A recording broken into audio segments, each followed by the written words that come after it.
यूहन्ना 14:21 से 24 जल्दी से पढ़िए। जिसके पास मेरी आज्ञाएं है जिसके पास मेरी आज्ञाएं हैं और वह उन्हें मानता है वही मुझसे प्रेम रखता है। वही मुझसे प्रेम रखता है। सो यहाँ यीशु मसीह ने स्पष्ट रूप से कहा, जो लोग माइक लेकर गाना गाते हैं, जो लोग चिल्ला चिल्ला कर बोलते हैं आई लव यू जीसस, यीशु मैं तुझसे प्यार करता हूँ, क्या वो सच में यीशु से प्यार करते हैं? नहीं। बाइबल कहती है जिनके पास मेरी आज्ञाएं हैं और जो उन आज्ञाओं को मानते हैं वही मुझसे प्रेम रखते हैं, और जो मुझसे प्रेम रखते हैं उससे मेरा पिता प्रेम रखेगा और मैं उससे प्रेम रखूंगा और अपने आप को उस पे प्रकट करूंगा। क्या बात है! कितने लोग यीशु को देखना चाहते हैं, कितने लोग यीशु से मिलना चाहते हैं, कितने लोग यीशु को जो है चाहते कि यीशु आपको स्पर्श करे, आपको छू ले। यस, देखो प्रभु क्या कहता है, मैं किसके ऊपर अपने आप को प्रकट करूंगा? मैं संसार के लोगों पर अपने आप को प्रकट नहीं करूंगा। मैं किस पे प्रकट करूंगा? वो जिसके पास मेरी आज्ञाएं हैं और जो मेरी आज्ञाओं को मानते हैं। और सिर्फ मैं प्रेम करूंगा क्या? नहीं, वो कहता है मेरा पिता भी उससे प्रेम रखेगा और हम, सभी लोग बोलो हम, यानी यहां हम त्रिएक परमेश्वर को देखते हैं। बाइबल कहती है पिता, पुत्र और पवित्र आत्मा तीनों उस पर क्या होंगे? प्रकट होंगे। क्या होंगे? प्रकट होंगे। यीशु कहता है मैं अपने आप को उस पर प्रकट करूंगा। तो यहां पर हम पहले भाग को देखते हैं। पहला भाग है कि जिसके पास मेरी आज्ञा है और जो उन्हें मानता है वही मुझसे प्रेम रखता है। सो यीशु के लिए हमारा जो प्रेम है वो दिखाई देता है उसकी आज्ञा मानने से। मुझे बताइए उसकी आज्ञा किसके पास है? क्या उसकी आज्ञा अविश्वासी लोगों के पास है या उसकी आज्ञा विश्वासी लोगों के पास है? जल्दी बताइए किसके लोगों के पास है? कितने विश्वासी लोगों से आज की शाम में बात कर रहा हूं? क्या आप सब विश्वास करने वाले लोग हैं? तो आज्ञाएं किसके पास हैं? आपके पास। और जो मनुष्य यीशु से प्रेम करता है, उसके आज्ञाओं को मानता है, बाइबल कहता है वही यीशु से प्रेम करता है। सिर्फ उसकी आज्ञाओं को जानना सबूत नहीं है कि हम सच में उसे प्यार करते हैं। हमें उन आज्ञाओं को मानना भी चाहिए। हमारे प्रतिदिन के जीवन से दिखाई देना चाहिए कि हाँ, मैं यीशु से प्रेम करता हूं। यीशु से प्रेम करने का मतलब है सिर्फ यीशु के लिए प्रेम के शब्दों को बोलना नहीं। यीशु ने सच्चे प्रेम को आज्ञा मानने से जोड़ा है। इस अध्याय में हम 10 वचन के अंतर में यीशु ने 4 बार कहा यदि तुम मुझसे प्रेम रखते हो तो मेरी आज्ञाओं को मानो। इसका सबसे अच्छा उदाहरण हम मरकुस 10 अध्याय 17 से 22 में देखते हैं। आइए हम निकाले मरकुस रचित सुसमाचार 10 अध्याय 17 से 22। जल्दी से पढ़िए। इस अध्याय में प्रभु यीशु एक धनी व्यक्ति से मिलता है। यह धनी व्यक्ति निश्चित रूप से अनंत काल का जीवन पाना चाहता था। वो जानना चाहता था कि क्या करने से मेरा उद्धार हो सकता है, मुझे अनंत जीवन प्राप्त हो सकता है। सो ये धनी व्यक्ति यीशु के पास आता है और वो यीशु से कहता है कि प्रभु यीशु, ऐसा क्या करने से मुझे अनंत जीवन मिल सकता है? वचन 17 में यीशु ने कहा, क्या कहा? जब वह से निकलकर मार्ग में जा रहा था तो एक मनुष्य उसके पास दौड़ता हुआ आया और उसके आगे घुटने टेक कर उससे पूछा, हे उत्तम गुरु, अनंत जीवन का अधिकारी होने के लिए मैं क्या करूं? सो ये धनी व्यक्ति, ये धनी नौजवान यीशु के पास दौड़ कर आया और घुटने टेक कर उसने यीशु से पूछा, हे स्वामी, अनंत जीवन, सभी लोग बोलो अनंत जीवन। अनंत जीवन, ऐसा जीवन जिसका कभी अंत नहीं है, जो हमेशा का जीवन है। सुने यहाँ पर, ये हमेशा का जो जीवन है इसको हम उद्धार कहते हैं। क्या कहते हैं? सुनो, हर व्यक्ति जो इस दुनिया में आया है एक ना एक दिन वो मरने वाला है। कोई मौत से भाग सकता है क्या? नहीं। एक दिन आपका अपॉइंटमेंट मृत्यु के साथ अटल है। अब सुनिए, एक ना एक दिन आपको ये दुनिया छोड़कर जानी है। लेकिन सबसे अच्छी बात क्या है? अगर आपने यीशु को जीवित रहते हुए अपना उद्धारकर्ता बना लिया है, चाहे फिर आपके जीवन में आंधी आए, तूफान आए, चाहे आपके जीवन में हालात परिस्थिति कैसे भी हो, आप यीशु के साथ चलना नहीं छोड़ते हैं और आखिरी दम तक आप यीशु के साथ चलते हो, तो बाइबल कहती है आप कहां होंगे मालूम है? आप यीशु की बाहों में होंगे। आप स्वर्ग में यीशु के साथ रहोगे। जाना कैंसर है, गरीबी है, कोई बीमारी नहीं है, वहां पर आप बूढ़े नहीं होंगे, हालेलुया। वहां पर यीशु आपकी आंखों के सारे आंसुओं को पोंछ डालेगा। वहां पर फिर कभी कोई व्यक्ति नहीं मरेगा। ये अनंत जीवन परमेश्वर देना चाहता है और ये व्यक्ति पाना चाहता है कि मैं कैसे अनंत जीवन को पाऊं। यीशु कहता है तो आज्ञाओं को जानता है। अब आज्ञा किसके पास है? जो परमेश्वर से। अब सुनो, यहां पर यीशु ने कहा तो आज्ञाओं को जानता है, अर्थात व्यवस्था की बात है। परंतु उस धनवान का दावा था कि उसने बचपन से इन सारी आज्ञाओं को माना था। और एक आज्ञा थी, एक भी आज्ञा ऐसी नहीं थी जिसको उसने कभी नहीं तोड़ा। वचन 21 में यीशु ने उससे प्रेम किया। देखिए बाइबल क्या कहती है, उसी अध्याय 10 अध्याय 21 वचन में क्या लिखा है? यीशु ने उस पर दृष्टि करके उससे प्रेम किया। यीशु ने उस पर दृष्टि करके उसे क्या किया? प्रेम किया। देखो, यीशु ने उससे नफरत नहीं किया, उससे प्रेम किया। वो चाहता था कि सच में ये व्यक्ति बचाया जाए। और इसलिए यीशु ने आगे क्या कहा? और उसने उससे कहा, तुझसे एक बात की घटी है। तुझ में एक बात की कमी है, सिर्फ एक बात। चलो ठीक है, तुम चर्च आते हो, दशमांश देते हो, तुम आराधना स्तुति के गीत गाते हो, उपवास भी रख लेते हो, तुम प्रार्थना के लिए दूर दूर जाते हो, अच्छी बात है। लेकिन एक चीज की कमी, एक चीज की कमी है। क्या है वो एक चीज? उसने कहा तू अपना सब कुछ बेच डाल, कंगालों को बांट दे और मेरे पीछे आ। सुनो, यीशु ने उसकी नब्ज पकड़ ली। जब इस आदमी ने खुद को धर्मी ठहराते हुए कहा कि ये सारी आज्ञाएं, झूठ नहीं बोलना, माँ बाप का आदर करना, व्यभिचार ना करना, चोरी ना करना, ये सारी आज्ञाएं मैं बचपन से मानता हूं। यानी वो खुद को बता रहा था कि मैं बहुत ही धार्मिक व्यक्ति हूं। लेकिन एक चीज यीशु ने पकड़ लिया, और वो क्या था? वो बहुत धनवान था। यीशु ने एक परीक्षा उसकी की कि तू ये अपना सारा माल, अपना सारा पैसा गरीबों में बांट। देखो, यीशु ने वहां उसकी नब्ज पकड़ी जहां उसको सबसे ज्यादा तकलीफ हुई। जब उसने सुना यीशु क्या कह रहा है, तो वो यीशु की इस मांग को पूरा नहीं कर पाया। पढ़ो वचन को, वचन 22। जो कुछ तेरा है उसे बेचकर कंगालों को दे दे। यीशु ने कहा एक चीज की कमी तुझ में है, जो कुछ तेरा है वो बेचकर कंगालों को दे। देखो, अब यीशु ने ऐसा इसलिए कहा क्योंकि यीशु उसको परख रहा था। क्या कर रहा था? क्या परमेश्वर किसी को परखता है? हेलो, क्या परमेश्वर किसी को परखता है? हाँ, यस, परमेश्वर किसी की परीक्षा नहीं करता, लेकिन वो लोगों को परखता है। और इसलिए बाइबल कहते हैं अंतिम दिन में तुम भी परख की आत्मा रखो, परखो, हर बात को सच मत समझो, उसकी तह तक जाओ, तहकीकात करो, समझो, झूठ और सच के बीच के फर्क को समझो। सो यीशु मसीह ने इस व्यक्ति को परखा और कहा एक बात की कमी है, काम कर, तेरा सारा धन बेचकर मेरे पीछे आ। बाइबल कहती है वो उदास हुआ। देखिए, इस बात से उसके चेहरे पर उदासी छा गई। इस बात से उस नौजवान के चेहरे पर उदासी छा गई। और वह शोक करता हुआ चला गया। और वो दुख करता हुआ चला गया। देखो, आया था उद्धार की खोज में, आया था उद्धार की खोज में, लेकिन जब परमेश्वर ने उसे कहा जा अपना सब कुछ बेचकर मेरे पीछे आ, तो ये एक मांग था जिसको वो पूरा नहीं कर पाया। उसका मुंह लटक गया, वो उदास हो गया और उसने कहा प्रभु मुझसे ये नहीं होगा। सुनो, अभी इस धनवान व्यक्ति की जगह पर अपने आप को रखकर सोचो, वो एक चीज क्या है जो परमेश्वर आपको बोल रहा है सब कुछ छोड़ दे और मेरे पीछे आ। क्या वो आपको आपके कुछ ऐसे दोस्तों को छोड़ने के लिए क्यों कह रहा है जो आपको गलत रास्ते पर ले जा रहे हैं? क्या आपने परमेश्वर से आगे अपने बिजनेस को रखा है? क्या आपने परमेश्वर से आगे अपनी नौकरी रखी है? क्या आपने परमेश्वर से आगे अपना पैसा रखा है?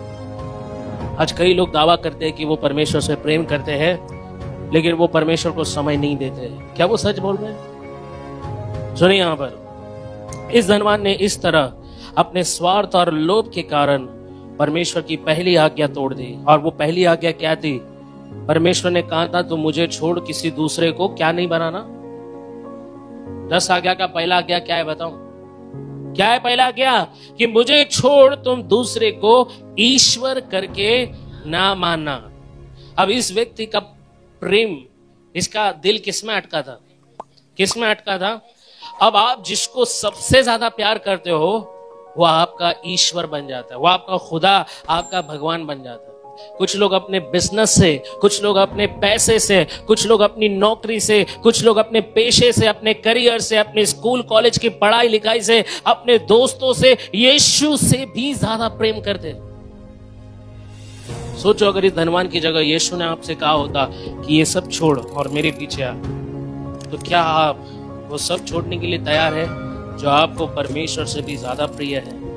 उसके मुंह पर उदासी छा गई, वो शोक करता हुआ चला गया क्योंकि वो सच में परमेश्वर से प्रेम नहीं करता था। प्रभु यीशु को यह बात मालूम थी, फिर भी वचन कहता है कि उसने उससे प्रेम किया। प्रेम निस्वार्थ होना चाहिए, निष्कपट होना चाहिए। जरा सोचो आपके जीवन में आखिर ऐसी कौन सी बात है जो आपको पूरी तरह उसके पीछे चलने से रोक रही है? क्या वो आपकी बुरी आदत है, कोई छुपा हुआ पाप है, कोई अभिलाषा है जिनको आप पीछे छोड़कर यीशु के साथ आगे बढ़ने के लिए तैयार नहीं हो? देखिए बाइबल में एक बात कही गई है कि जो लोग संसार से ज्यादा प्रेम करते हैं वो परमेश्वर से दुश्मनी कर रहे हैं। जानते किधर लिखा है? हाँ, निकालो मेरे साथ याकूब की पत्री 4 अध्याय 4 वचन। हे व्यभिचारिणियों, क्या तुम नहीं जानते कि संसार से मित्रता करनी परमेश्वर से प्रेम करना है? मित्रता करना परमेश्वर से बैर करना। अंग्रेजी बाइबल में लिखा है कि जो लोग संसार से प्रेम करते हैं वो परमेश्वर से क्या कर रहे हैं? दुश्मनी मोड़ ले रहे हैं। और सोचो परमेश्वर को अपना शत्रु बनाना बहुत महंगा पड़ सकता है आपको। हेलो, कौन परमेश्वर के शत्रु है? जो लोग परमेश्वर से ज्यादा किससे प्यार करते हैं? संसार से प्यार करते हैं। बाइबल आगे कहती है जो कोई संसार का मित्र होना चाहता है वो परमेश्वर को अपना बैरी बनाता है। बैरी का मतलब क्या है? दुश्मन बनाता है। जब परमेश्वर खुद ही आपका दुश्मन बन जाए ना तो संसार में कोई आपको बचा नहीं सकता। याद रखो, संसार की कोई शक्ति आपको बचा नहीं सकती। बाइबल कहती परमेश्वर से दुश्मनी मत मोड़ लेना। बाइबल कहती है संसार के मित्र बनने का मतलब परमेश्वर का बैरी बनना। हम इस संसार में जी रहे हैं और अक्सर संसार में जीते वक्त संसार की बातें हमें अपनी ओर खींच लेती है। एक बार प्रभु के सेवक मैक्स लुकाडो सेंट एंटोनियो नाम के अपने शहर के घर में वापस आ रहे थे तो वो हवाई जहाज में बैठे और हवाई जहाज में उन्होंने एक बात पर गौर किया। जैसे ही हवाई जहाज के पहिए हवाई अड्डे पर उतरे और हवाई जहाज धीमे धीमे उसकी गति कम होती गई, तब हवाई सुंदरी लोगों को कुछ निर्देशन दे रहे थे। लोग सुन नहीं रहे थे। लोगों ने अपनी पेटी निकाल दी, लोगों ने अपने कान के ओवरहेड निकाल दिए, लोगों ने अपने सामान निकाल दिए, जबकि एयर होस्टेस बोल रहे अरे बैठो, अभी पूरी तरह से विमान रुका नहीं है, रुको रुको रुको। लेकिन कोई उसकी बात की तरफ ध्यान नहीं दे रहा था। सभी लोग जैसे मानो हवाई जहाज से बाहर निकलने की दौड़ में थे। तब प्रभु की सेवक मैक्स लुकाडो ने गौर किया कि आखिर ऐसा लोग क्यों कर रहे, क्योंकि वो इतने दिन बाहर थे तो वो वापस अपना घर जाना चाहते। वो अपने घर में अपने लोग जिनसे वो प्यार करते हैं उनसे मिलने के लिए वो बेसब्री से इंतजार कर रहे थे कि कब हवाई जहाज के दरवाजे खुलेंगे, कब हम घर जाएंगे और अपने प्रियजनों को गले लगाएंगे। तब उन्होंने अपने आप से पूछा आखिर क्यों विश्वासी इस संसार में अपनी जगहों पर अभी भी बैठे हुए हैं? आखिर उन लोगों के समान वे भी क्यों नहीं अपने स्वर्ग के घर के लिए इतनी गहरी इच्छा दिखाते? कई बार संसार में मनोरंजन के कारण इस संसार में जो जिस तरह के अनुभव हमको मिलते हैं हमको लगता है ये संसार हमारा घर है। हम संसार से प्रेम करना शुरू कर दें, फिर भी ये संसार हमारा घर नहीं है। इस संसार से प्रेम करना और इस संसार से मिलने वाले सुख विलास के पीछे भागना कारण हो सकता है कि परमेश्वर आपका दुश्मन बन जाए। याकूब कहता है, वो बड़ी चेतावनी विश्वासी लोगों को देता है, हम इस संसार से प्रेम करके परमेश्वर से प्रेम नहीं कर सकते। लास्ट संडे प्रभु के सेवक हमें एक नया शब्द बता के गए, ब्रेड क्रम, बेंचिंग। बेंचिंग का मतलब क्या है? आप किसी के साथ रिश्ते में बट ऑलरेडी एक और को दूसरे को भी टाइम दिए, बैकअप। कुछ लोग बेंचिंग कर रहे हैं यीशु के साथ, यीशु से प्रेम कर रहे हैं लेकिन पीछे बैकअप भी है, राइट? वो संसार की बातों से प्रेम करते हैं, संसार के लिए जीना चाहते हैं। हमारा परमेश्वर जलन रखने वाला है। आप यीशु से और संसार से एक साथ एक टाइम पर प्रेम नहीं कर सकते। कोई स्त्री नहीं चाहेगी कि उसका आदमी उसको छोड़कर किसी और को देखे। हेलो, हमारा परमेश्वर जलन रखने वाला परमेश्वर है। सो जब आप यीशु से ज्यादा अपने मनोरंजन को स्थान देते हैं, हम अपनी पढ़ाई लिखाई, कॉलेज, बिजनेस, संसार की चीजों को स्थान देते हैं और आप बोलते हैं मैं यीशु से प्रेम करता हूं, कौन आपकी बात पर यकीन करता है? आप बोलते प्रभु मुझे आशीष दे, कैसे आशीष मिलेगी? याकूब में लिखे इन वचन के अनुसार एक और वचन है जो हमें संसार से मित्रता करने के गंभीर परिणामों को दिखाता है। उत्पत्ति 19 अध्याय आप घर जाकर पढ़ सकते हैं, हमारे पास टाइम नहीं है। 19 अध्याय 1 से 29 में आप लूत के बारे में पढ़ते हैं। अब्राहम परमेश्वर का मित्र था, संसार का नहीं। वो किसका मित्र था? और परमेश्वर ने उसे आशीष दी, लेकिन उसका भतीजा भी उसके साथ चल पड़ा। तो आप देखो, बहुत जरूरी, ध्यान से सुनो मैं जो बोलने जा रहा हूं। हाँ, अभिषिक्त लोगों के साथ रहोगे तो उनके ऊपर जो आशीष आएगी वो आपके ऊपर आएगी। लूत अब्राहम के साथ चल रहा था, इसलिए सिर्फ अब्राहम ने ही आशीष नहीं पाई, लेकिन परमेश्वर ने जो आशीष अब्राहम को दी, लूत को भी मिली। अंत में क्या हुआ? लूत के पास भी बड़ा धन दौलत जमा हो गया, बहुत सारी भेड़ बकरियां इकट्ठी हो गई। अब्राहम ऑलरेडी आशीर्वादित हो गया था, लेकिन जब लूत के जानवर, उसके दास दासी बढ़ने लगे तो अब्राहम और उसके दास दासी आपस में रोज झगड़ा करते थे, ये मेरी जगह, ये तुम्हारी जगह, ये मेरा जगह, ये। तो एक दिन अब्राहम ने बोला, बेटा बस, अभी तू मेरे साथ इतने दिन आया, तुझे आशीष मिली, अब और ज्यादा अभी मेरे साथ मत आना। अगर मैं दाएं जाऊंगा तो तू बाएं जाना, अगर मैं पूरब जाऊंगा तो पश्चिम की तरफ जाना। उसको अब्राहम ने बोला, तू मेरा भतीजा है तो चुन ले कौन सी जगह तुझे चाहिए। तो उसने सबसे जल्दी, सबसे उपजाऊ जगह जो थी सदोम, उस जगह को उसने चुन लिया। वहां पर हरे घास के मैदान थे, उसे पता था कि मेरे भेड़ बकरी और मवेशियों के लिए वो घास वाली जगह सबसे बेहतर है, और उसने अपने चाचा के लिए जो जगह छोड़ा वो बंजर था। फिर भी अब्राहम ने बोला, ठीक है, तू इसमें खुश रहना चाहता है, जा, खुश रहे, लेकिन जा। कुछ लोग साथ में रह के हमारे लिए प्रॉब्लम कर सकते हैं, तो ऐसे लोग जब जाते हैं ना, बहुत अच्छी बात है। साथ में रह के झगड़ा करेंगे, साथ में रहकर प्रॉब्लम में आएंगे, आपको भी प्रॉब्लम में डालेंगे, उससे अच्छा है। जब लूत गया, वो उस जगह पर रहा, सबसे उपजाऊ जगह में रहा, सबसे आशीर्वादित जगह में रहा, लेकिन सबसे बड़ी खतरे की बात क्या थी? उसको अच्छा मार्ग दिखाने वाला उसका चाचा उसके साथ नहीं था। अब्राहम को परमेश्वर ने बोला, अब्राहम डर मत, जिस जगह तेरा आंख जा सकता है, जो जगह तू देख सकता है, वो सब मैं तुझे दूंगा, मैं तेरे साथ रहूंगा, मैं तुझे आशीष दूंगा। और आप देखो, अब्राहम आशीर्वादित होता गया, आशीर्वादित होता गया। लेकिन अब लूत अब्राहम से अलग हुआ, थोड़े देर के लिए वो भी आशीर्वादित हुआ, लेकिन एक रात पूरा गेम चेंज हो गया। परमेश्वर ने कहा कि मैं अब ये सदोम नाम का जो जगह है उसको मैं नाश करने वाला हूं। क्या करने वाला हूं? क्यों नाश करने वाला था मालूम है? क्योंकि उस जगह पाप, अब परमेश्वर उस जगह को तब तक नहीं नष्ट कर सकता है जब तक लूत वहां पर है, क्योंकि लूत का कनेक्शन किसके साथ था? देखो, जिनके साथ आपका संबंध है, संबंध तोड़ो मत, क्योंकि जिनके साथ रहकर आपको आशीष मिली, अगर आप उनसे दूर जाते हो, आपके लाइफ में आशीष, उन्नति रुक सकती है। अब्राहम को परमेश्वर ने बताया, अब्राहम मैं उस नगर को नाश करने वाला, क्या करूं? अब्राहम ने अपने भतीजे के लिए प्रार्थना की, प्रभु उसे बचा, प्रभु भले वो मेरे साथ नहीं है, भले उसने मेरे साथ चलना छोड़ दिया, लेकिन वो जहां भी है उसकी रक्षा कर। परमेश्वर ने कहा, ठीक है, मैं उस नगर को नहीं मारूंगा अगर वहां मुझे 50 लोग मिले। कितने लोग मिले? कितने लोग मिले? फिर परमेश्वर ने, उसने कहा, क्या अगर वहां पर सिर्फ 40 लोग? पर मैं बोला, ठीक है, अगर 40 लोग भी मिलते हैं मैं उसको नहीं मारूंगा। अब्राहम ने बोला, क्या अगर वहां पर 20 लोग मिले तुझे? परमेश्वर ने बोला, अगर 20 लोग भी मिलेंगे मैं छोड़ दूंगा। फिर परमेश्वर ने बोला, अगर वहां पर, अब्राहम ने बोला 10 लोग मिले। परमेश्वर ने बोला, ठीक है, अगर 10 भी है तो मैं लूत को कुछ होने नहीं दूंगा। फिर अब्राहम ने आखिरी बार बोला, परमेश्वर अगर 5 लोग मिले तो क्या तू उस देश को उजाड़ेगा?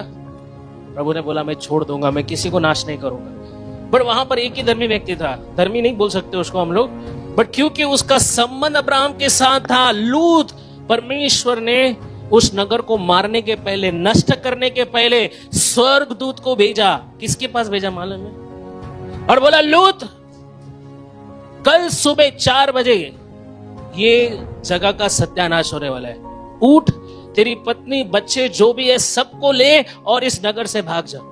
और याद रख, भागते समय पीछे, भागते समय पीछे, भागते समय पीछे लूत की पत्नी थी। कितने लोगों को उसका नाम याद है? हाँ, लूत की पत्नी मालूम है आपको? लूत की पत्नी, उसको उस नगर से प्यार हो गया क्योंकि वहां पर उनका बहुत सारा इन्वेस्टमेंट था, बिजनेस था, भेड़ बकरियां थी, उसके घर था, महल था, और वो सब छोड़ने के लिए तैयार नहीं थी।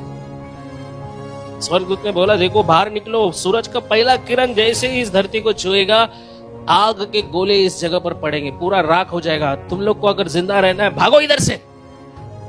सो लूत भागा भागा भागा, उसकी पत्नी भी भागी भागी, लेकिन उसका आधा मन कहां था? और वो पीछे, अरे बाप रे, मेरा सुंदर घर, मैंने उसको अपने हाथ से बनाया था, वो घर मैं कैसे छोड़ के जाऊं? अरे मेरे जवाहरात, अरे मेरे सोना चांदी, अरे मेरे गाड़ी, सब कुछ वहां पर है। और क्या हुआ मालूम? क्योंकि उसने पीछे मुड़कर देखा, क्या हो गया? क्या बन गई वो? क्या बन गई? तो बाइबल कहते हैं, संसार से प्रेम करना आपको मुसीबत में डाल सकता है। आप ये नहीं बोल सकते कि मैं परमेश्वर से भी प्रेम करता हूं। लूत बच गया क्योंकि उसके चाचा ने उसके लिए क्या की? सोचो, प्रभु अब बहुत जल्दी आने वाला है। ये कलीसिया सिर्फ कलीसिया नहीं, आपका परिवार है। कोई भी कारण से इस कलीसिया से दूर मत जाओ, क्योंकि इस कलीसिया में प्रभु के साथ चलने के कारण प्रभु इतने दूर तक आपको लाया, आपको उसने आशीष दी, उन्नति दी है, और इससे भी महान बातों को आप देखोगे। बट प्रभु को प्रेम करना ना छोड़े, और प्रभु से प्रेम करने का मतलब है उसकी आज्ञाओं को मानना। जिसके पास मेरी आज्ञा है वो मेरी आज्ञाओं को क्या करेगा?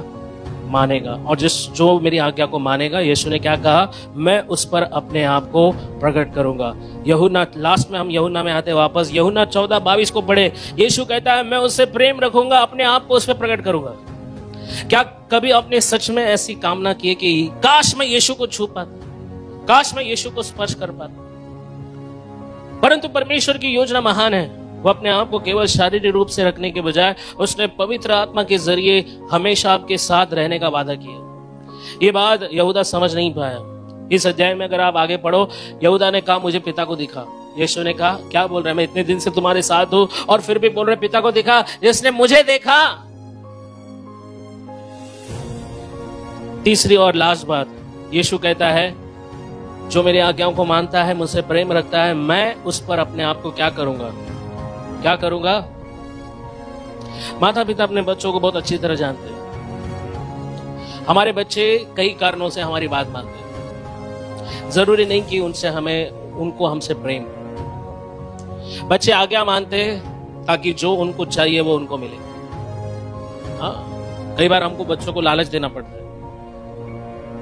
अगर तुम अपना खाना खा लोगे तो हम तुमको आइसक्रीम देंगे। तो वो खाना इसलिए नहीं खा रहे क्योंकि हम बोल रहे हैं। क्यों खाना खा रहे हैं? अगर तुम पढ़ाई में अच्छे नंबर लाओगे, हम आपको साइकिल देंगे। तो देखो, माँ बाप को भी उनको क्या देना पड़ता है। कितने माँ बाप इधर है जो अपने बच्चों को लालच दिए? कभी दिया है? हाँ सिस्टर, क्या लालच दिया? मोबाइल घेऊन देना था, तो वो मोबाइल के लिए ज्यादा पढ़ने लगा। सुनो, यहां पर बच्चे आज्ञा मानते ताकि उन्हें जो चाहिए वो उनको मिले। फिर वो इसलिए भी आज्ञा मानेंगे कि कई बार उन्हें आज्ञा न मानने की सजा ना मिले। बच्चे बहुत स्मार्ट है, कितने लोगों को मालूम है? हमारे बच्चे हमसे आगे। तो मार पड़ेंगे, माँ बाप मारेंगे कहकर वो क्या करते हैं?